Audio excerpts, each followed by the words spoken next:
Saya menyebutnya pandemi dan pesan kemanusiaan. Saat krisis telah menggerogoti seluruh aspek, mampukah kita bersandar dan bertahan dengan satu tumpuan, yakni kemanusiaan.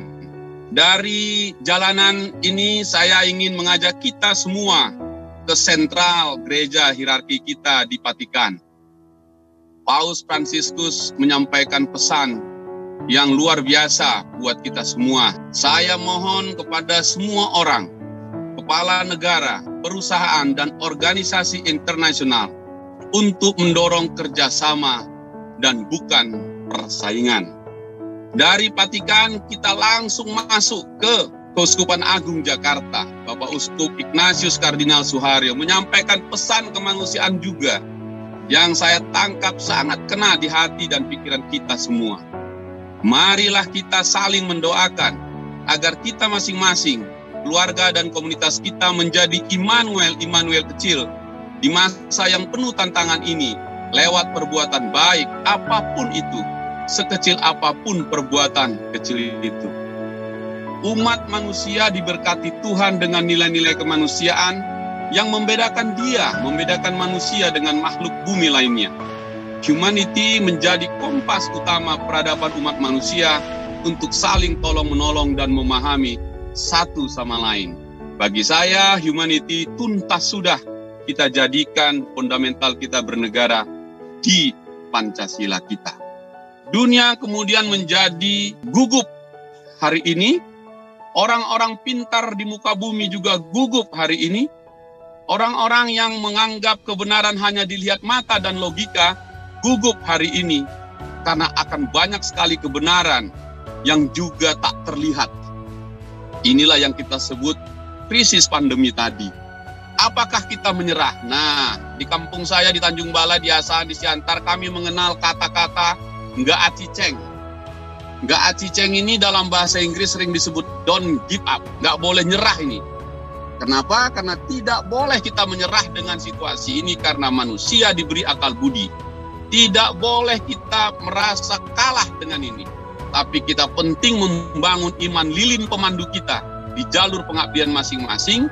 Saya yakin ini bisa. Nanti saya akan cerita tentang apa yang saya kerjakan, kerja-kerja sunyi sebagai lilin pemandu ini. Ternyata yang paling membuat saya gelisah adalah dampak dari pandemi itu, yaitu ancaman pangan di tengah-tengah kita. Krisis pangan di tengah-tengah kita terasa, nanti saya tunjukkan datanya. Kalau kita ambil data dunia, maka WHO pun sudah memberikan lonceng peringatan dini yang luar biasa karena harga-harga komoditas food index price-nya meningkat terus. Maret 2020 95,1, naik 108,5 di Desembernya, 113 di Januari 2021 dan Juni kemarin 124,6. Ini krisis. Ini yang harus menjadi kata kunci kita untuk mengatasinya.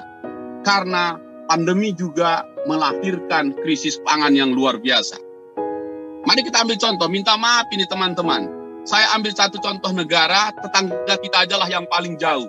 Korea Utara. Ini biar agak unik ini, karena negeri ini jarang dicakapkan. Korea Utara menjadi negara pertama yang mengalami krisis pangan ekstrim saat ini. Mari kita lihat itu. Korea mengalami kekurangan bahan pangan sebanyak 1 juta ton dan kehabisan persediaan beras pada Agustus 2021. Di Korea Utara sudah menyentuh angka Rp650.000 1 kilogram pisang. Mari kita lihat lagi, yang masih di Korea Utara. Bukan hanya karena pandemi, Korea Utara mengalami krisis pangan juga disebabkan oleh cuaca ekstrim yang menghancurkan sektor pertanian mereka. 27.500 hektar luas tutupan pohon yang hilang pada tahun 2019 di Korea Utara menjadi penyebab utamanya. Sejalan dengan pesan Uskup Agung Jakarta, Monsinyur Ignatius Kardinal Suharyo, bahwa ketika alam dirusak dengan berbagai kegiatan manusia yang eksploitatif, alam akan bereaksi. Ini yang disebut dengan dosa ekologis. Ini sudah disampaikan Kardinal sebelum pandemi datang. Dan karena itu memang gereja kelihatannya jauh lebih tanggap membaca tanda-tanda ini. Saatnya kita menebus dosa ekologis itu. Saya melakukan kegiatan ketahanan pangan bersama-sama dengan mitra juga, karena saya ajak itu soal ketahanan pangan. Salah satunya di Simalungun.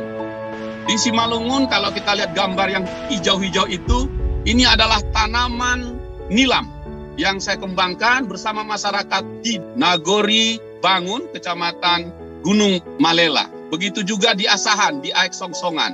Begitu juga kemudian di Dairi, di tempatnya Pak Asal Padang. Mulai dari Tanah Pinen, Tigalingga, kemudian Parbuluan, dan Brampu.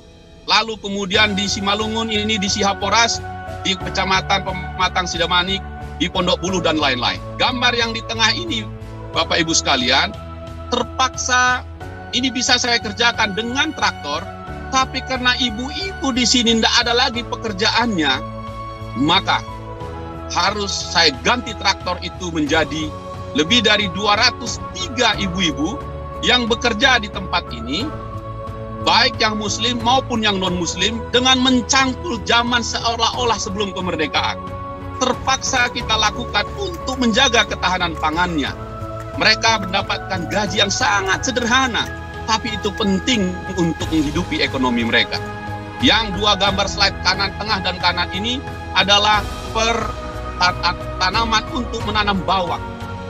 Karena di Sumatera Utara, kegagalan pertanian luar biasa. 30 miliar per tahun hanya membeli bibit bawang dari Brebes dan Nganjuk. Luar biasa, ini kegagalan Sumatera Utara. Dan harus diselesaikan soal bawang ini. Oleh karena itu penting kita memulai dengan menyampaikan beberapa poin. Saya mengajak nanti Keuskupan Agung Jakarta untuk melihat apa yang telah kita lakukan di dapil ini. Baik panili, nilam, bawang, ikan lele, dan lain-lain, termasuk sirsak. Sirsak itu durian Belanda itu. Dan banyak lagi. Termasuk saya membuat namanya lumbung berjalan, yaitu membeli seluruh hasil-hasil bumi, jengkol, pete, dan beberapa hanya 2 pohon saja milik masyarakat. Tapi karena jauh, dia nggak mempunyai daya untuk menjualnya. Karena itu harus kita beli dan bantu menjualkan. Itu harus kita lakukan karena mereka tidak bisa lagi apa. Di desa, di Nagori Bangun ini, di situ ada sekelompok umat muslim, saya datang ke situ, mereka punya kandang kambing, 9 ekor, tahun lalu. Sekarang ini telah jadi, saya buat menjadi apartemen kambing.